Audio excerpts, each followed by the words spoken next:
Welcome to the Deep Dive. Today we are taking on one of those principles you hear everywhere in personal development. Right, it's almost a cliche at this point. It is the idea that where attention goes, energy flows.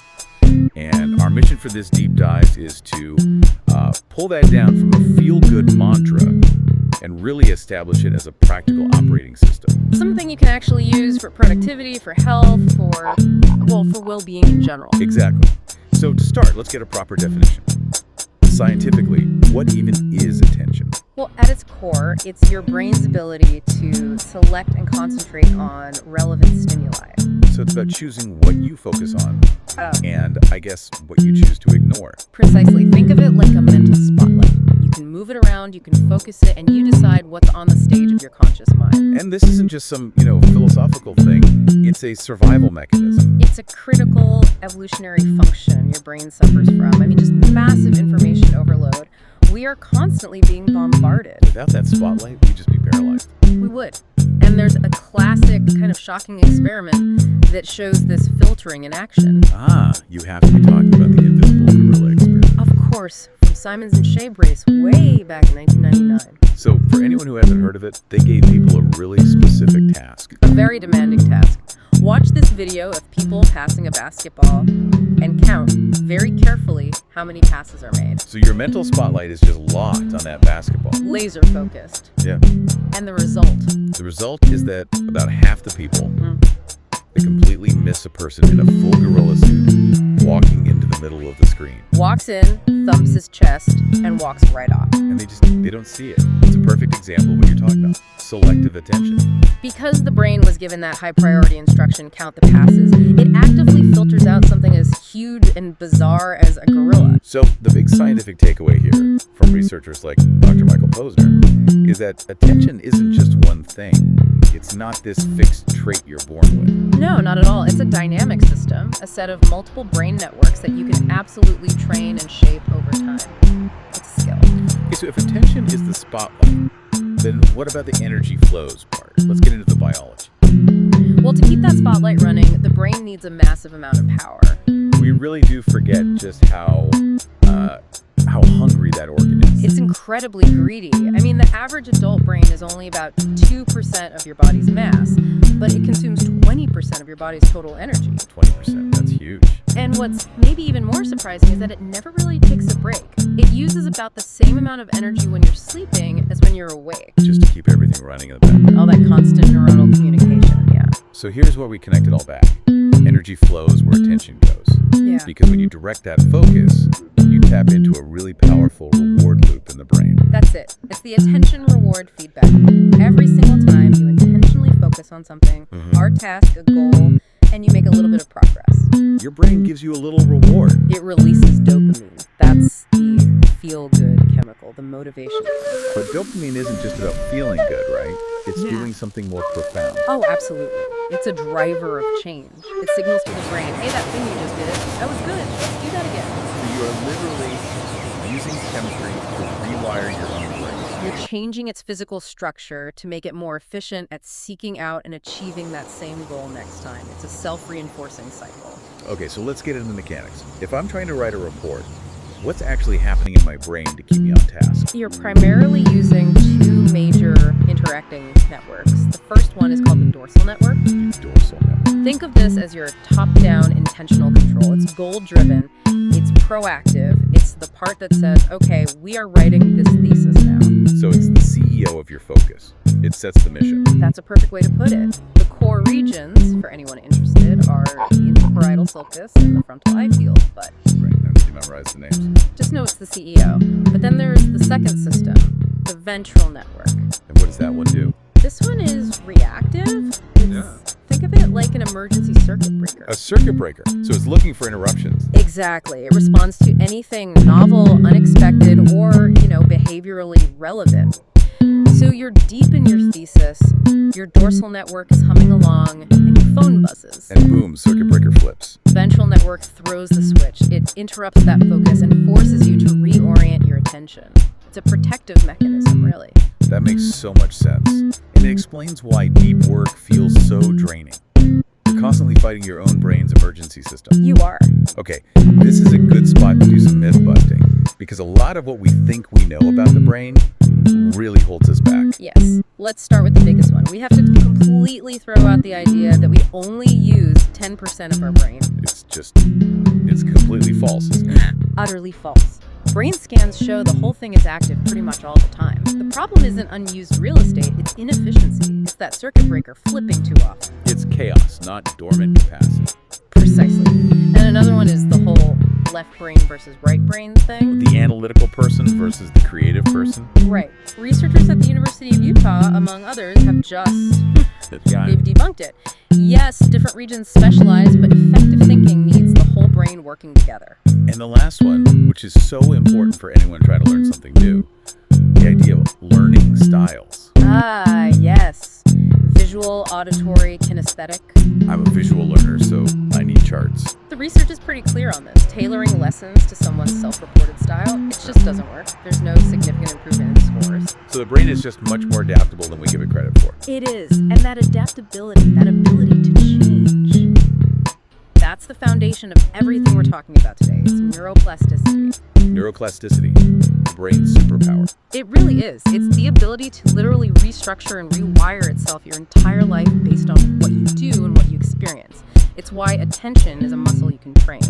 And one of the most direct ways to train that muscle, to leverage neuroplasticity, is through mindfulness. Yes, the self-regulation of attention to the present moment. But there's a really crucial detail here. It's about the dosage. The dosage, you mean how much you have to do it? Exactly. The research gives us a very specific minimum. To see actual observable changes in brain function, you need to practice for about 15 minutes a day. Okay.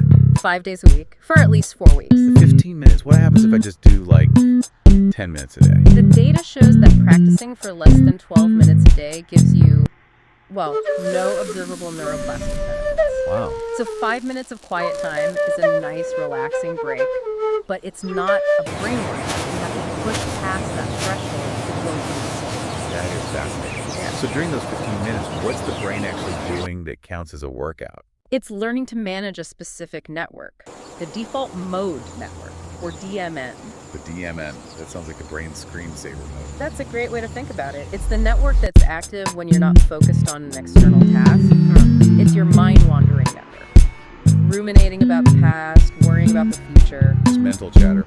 Total mental ping pong. And what we see in long-term mindfulness practitioners is decreased activity in that DMN. They spend less time stuck in those loops. Exactly. They have better executive control. They can pull that mental spotlight away from the chatter and put it back on the task at hand much more effectively. So, besides formal meditation, what else gives us that kind of brain workout? Learning new complex skills. It's a huge trigger for neuroplasticity.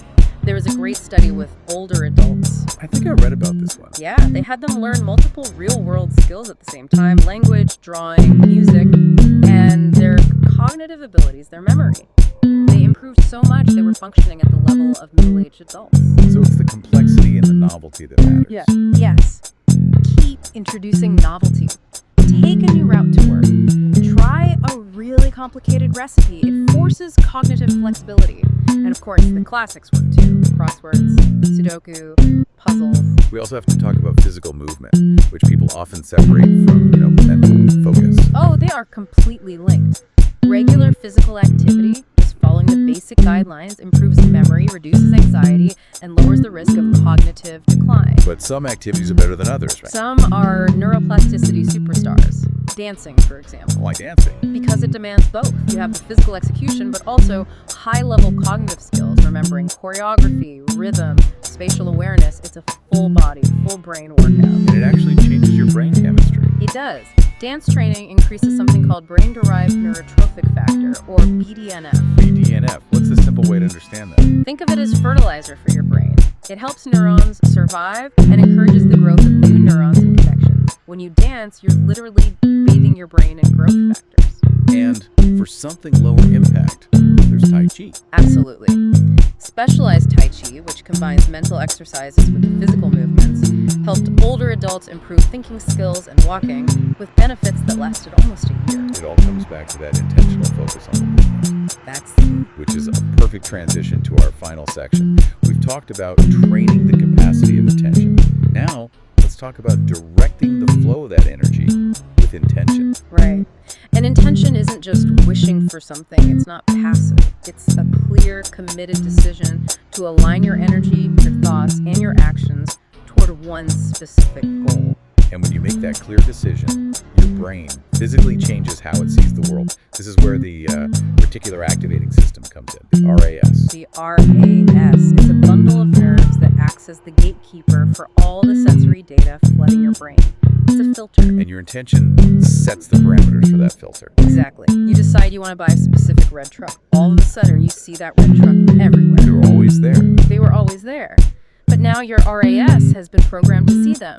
Your energy is flowing toward things relevant to your goal. So we need to aim that filter carefully, especially when you face a problem. Yes. You have to direct your attention towards solving the problem, which is called problem-focused coping. The mistake most people make. Is getting stuck in self-focused coping, just ruminating on their feelings about the problem. I'm so stressed, this is unfair, I'm overwhelmed. That's just an energy drain. A massive energy drain. You have to direct your energy outward to the actions you can take. And this applies even on a micro level, right? To simple physical movements. Absolutely. Moving with intention is neurologically more rewarding. If you're just going through the motions at the gym, but your mind wishes you were on the couch, that creates an inner conflict, an energy sink. But if you consciously reach for something, you activate those pathways more powerfully. It creates a greater mental and physical reward. To protect that flow, then, we have to eliminate the biggest drains. And culprit number one is multitasking. We all think we're good at it. And we are all wrong. The science is so clear, it causes stress, it increases errors, and it kills productivity because of something called attention residue. Attention residue. Yeah, every time you switch tasks, even just a quick glance at a text, your brain leaves some cognitive resources behind on the old task. You lose time and energy getting back into a deep focus. So, practically, what do? How do we minimize those circuit breaker interruptions? Step 1. Silence the hijackers. Turn off all the notifications. Every beep is the ventral network overriding your CEO. Step 2. Control your environment. The easiest way to change your focus is to change your environment. Physically remove the distractions. If you can see your phone, your focus is already degraded. And finally, limit negative input. Yes, the toxic news, the social media drama, that negative energy will flow exactly where you point that negative attention. Okay, let's give people some structure. Tools to actually create containers for this focused attention. The first and maybe the most powerful is time blocking. This isn't just putting something on your calendar. It's commitment. It's a commitment to distraction-free deep work. You're telling your brain, for this next hour, this is the only thing in the world that matters. And then there's the Pomodoro technique. A classic. Using a timer, say, 25 minutes of focus, then a 5-minute break. It prevents fatigue. It respects the brain's need to recover. But I think the most powerful tool, the one people should start tonight, is the attentional ledger. Yes, because it creates that crucial feedback loop we talked about earlier. It's so simple. Just 5 minutes a day. You write down 3 things. 1, where did my attention actually go today? Be honest. Be totally honest. 2, what was the result of that focus? And 3, what will I intentionally focus on tomorrow? It forces you to audit your energy and reset your RAS filter for the next day. So to sum it all up, attention is this trainable plastic skill. And it profoundly affects everything. Your health, your clarity, your work. You are the conductor of where that energy flows. And this is where it gets really concrete, bringing this whole idea of intention back into the physical world. There's amazing research on movement kinematics. Yes. It shows our intentions aren't just in our heads. They are projected externally. They are measurable. So if you ask someone to just grasp an object, the intention behind the action physically changes the movement itself. If they plan to throw the object versus planning to fit it carefully into a slot, the deceleration time of their hand actually changes before they even complete the action. So the intention is literally baked into the physical movement from the very beginning. Exactly. And if you scale that up, it means your internal commitment, your purpose, is being projected through your physical actions, your posture, your energy. And other people can pick up on it. Whether you want them to or not, Yes. they can sense the underlying intention. Which brings us to our final provocative point. We're all constantly projecting our core intentions, whether we're conscious of them or not, into the world through this flow of energy and action. So if your reality isn't what you want it to be, ask yourself, What hidden intention, what subconscious focus am I projecting into the world right now that is shaping this reality? Take the time to audit that subconscious focus. It's a powerful question. Because if you direct your focus, you really do direct your destiny.